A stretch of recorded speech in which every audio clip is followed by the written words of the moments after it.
Cara, é o que a gente até discute aqui de vez em quando, né? Mas não só voltado ao homem em si, mas também à mulher, né? Ao cristão de modo em geral.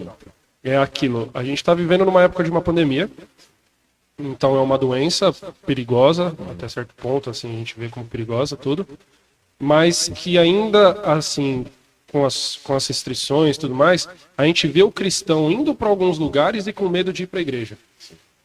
É aquilo, a pessoa não tem medo de morrer indo, por exemplo, no supermercado ou no açougue, alguma coisa, mas tem medo de ir para a igreja, de sentar e ouvir a palavra, de ir na missa. E aí a gente para pensar e a gente fala, caramba, a pessoa tem medo de morrer por Cristo, parece, sabe? Se a pessoa faz isso só por ir na igreja, imagina essa pessoa, por exemplo, num país que é perseguidor de cristão, lá na Coreia do Norte, na China. Essa pessoa, ela nega Deus, simplesmente. Ela chega a negar Deus.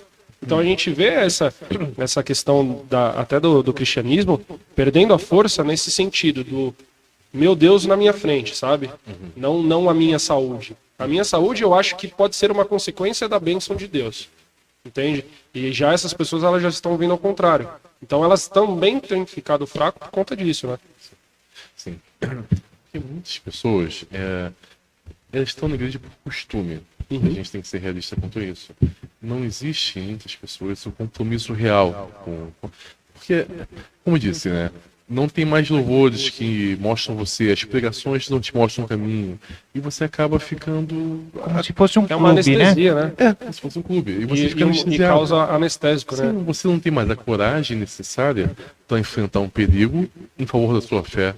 As pessoas simplesmente se isentam disso. Eles falam, não, isso eu não vou não, eu posso viver bem sem ir na igreja. Enquanto não é verdade. Sim, exatamente. Eu posso ver o culto de casa. Aí o cara vê o culto de casa, acompanhando futebol no celular, indo pegar frango frito no forno, entendeu? O que acontece? Em situações como as que a gente está vivendo de pandemia, os sacramentos são muito importantes, a comunhão é muito importante. E a gente está perdendo isso, a gente está deixando. Eu não vejo problema, vou ser muito sincero, eu não vejo problema que o pastor e a congregação falem, olha, vamos modificar os horários de culto, vamos deixar mais espaçados. Não há problema. O problema é o governo chegar e falar assim, você não vai abrir sua igreja, e você não vai congregar. E o pastor e o padre baixar a Baixa a cabeça pra cabeça. isso. Esse é o problema. Nos Estados Unidos, no Texas, eu vi umas cenas que eu fiquei muito feliz. Foram pastores texanos batendo de frente. A polícia foi lá e falou, olha, vocês não vão fechar minha igreja e eu não vou obedecer isso. E expulsou os policiais da igreja. E faltam culhões para os homens brasileiros, para os pastores brasileiros fazendo isso. E a gente não tem feito, a gente tem aceitado. O governo fala, você não vai para a igreja, a tua igreja está fechada, e a gente já tá não. Teve um caso, eu não sei se vocês acompanharam, eu não lembro qual estado americano. A igreja foi proibida de abrir, mas os cassinos foram liberados. O pastor, junto com a igreja, alugou os dias do cassino, levou todo mundo lá para dar um culto dentro do cassino, cara. Eu achei muito legal aquilo. Ninguém tava jogando, ninguém tava falando nada de nada, mas estavam lá cultuando a Deus, sabe? Louvando. Sim. Foi que maravilhoso, cara. E a gente não tem iniciativa dessa. Exatamente. Então, eu acho Shows na rua mesmo. A rua, ótimo, ótimo. Cara, nas nossas casas. Não, ninguém faz. Não, então, eu acho um absurdo, porque o Brasil, ele é um país, ele é tanto... Hoje a cultura, ela tá bombardeada por todo esse progressismo, esse marxismo que a gente conhece. Mas até certo ponto, o Brasil ele é um país cunhado histórica, culturalmente, até geograficamente, etc. Como nação, ele é construído em cima do cristianismo.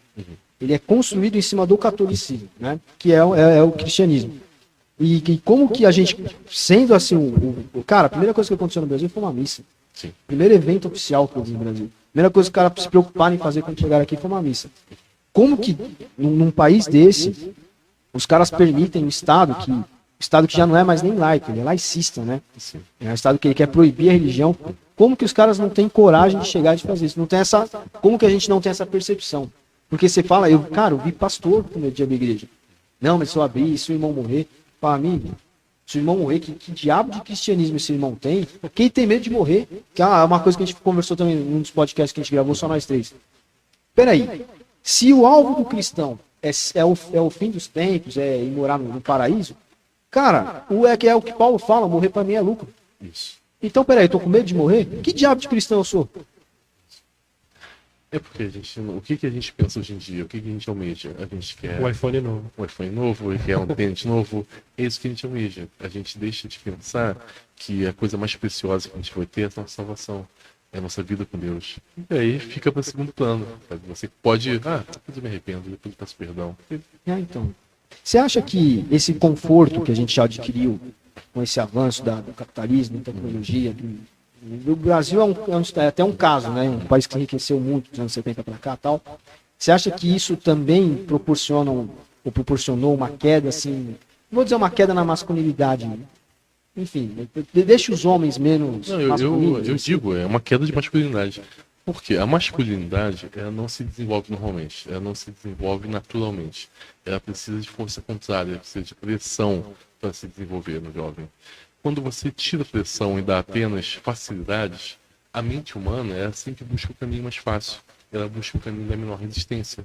Se você tira a pressão do homem, ele vai buscar o caminho de menor resistência e vai deixar de desenvolver as características genuinamente masculinas. E você acaba com uma população feminilizada. É o que a gente vê em muitos países da Europa.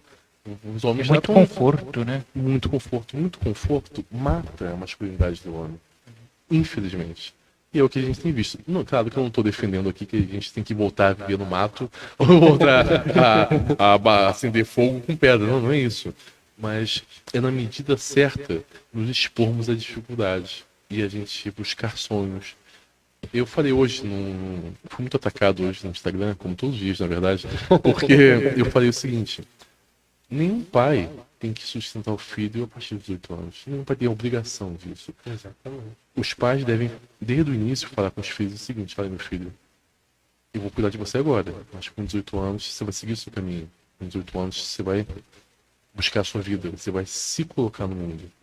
Eu vou sempre estar do seu lado e vou te ajudar, mas a partir dessa idade é contigo. Os pais não falam isso.